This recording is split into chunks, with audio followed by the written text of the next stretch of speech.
Hello guys! For today's travel serye, isa na namang napaka-ambisyosong tourist spot project ang ating matutunghayan today. Nasabi ko talagang ambisyoso in a positive outlook dahil nga 106 million pesos ang inilaan ng Department of Tourism through Tourism Infrastructure Economic Zone Authority or TIEZA. Congratulations nga pala LGU Sarangani, LGU Alabel at LGU Barangay Ladol dahil sa proyektong ito marami ang mabibigyan ng trabaho. Sa kasalukuyan, nasa 20% pa lang sila at tinatayang matatapos ito next year. So nakikita nyo naman napakalawak ng lugar, malalaki din yung mga cottages nila at may mga food stalls na rin silang inilaan. So guys, napansin ko lang napakalawak nga ng lugar pero wala masyadong puno. Sana magtanim sila ng mga puno sa paligid to shades us from the extreme heat of the sun. So napansin ko lang may sariling check meter ang bawat kubo dito guys. At dito din nila inilagay yung I Love Smile Alabel landmark. So pag-usapan naman natin yung kanilang napakalawak na dalampasigan. Sa lawak nito, pwede na ata itong maging host ng Survey or Sarangani Bay Festival. And by the way, happy Munato Festival Sarangani. May nakita nga kung mangilan-ngilan na mga residente dito na nalaligo sa dagat under the extreme heat of the sun. Dito nga sa kanilang kusina kumidor, ito na ata yung kanilang restaurant at meron din silang bar dito. Sobrang napakalawak ng kanilang restaurant at bar at marami talaga yung ma-accommodate nila dito. Napansin ko lang yung kanilang interior design dito ay may touch ng tribo dahil gumamit sila ng mga native products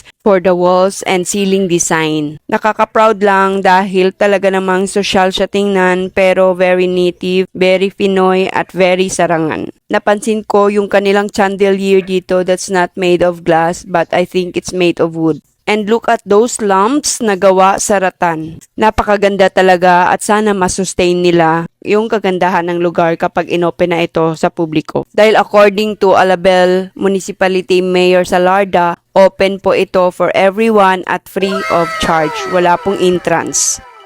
Yes po, free entrance ito, walang bayad. Yes! Pero if you wanted to avail the accommodations like villas, cottages, pool, so doon na kayo magbabayad. So in the future, yung mga residente dito at kung sino mang gustong pumunta dito, libre pong pumasok at maligo sa Ladol Beach Resort. So ayan, napakabongga talaga yung proyektong ito, entrance pa lang pang world class na. So anong masasabi nyo sa napaka-ambisyosong proyektong ito? At sinong excited dyan? Comment down below. Well, isa po ako sa mga excited at sana makapunta ako sa grand opening ng Ladol Beach Resort. So that's it guys for today travel serye. Thank you for watching. Follow me for more.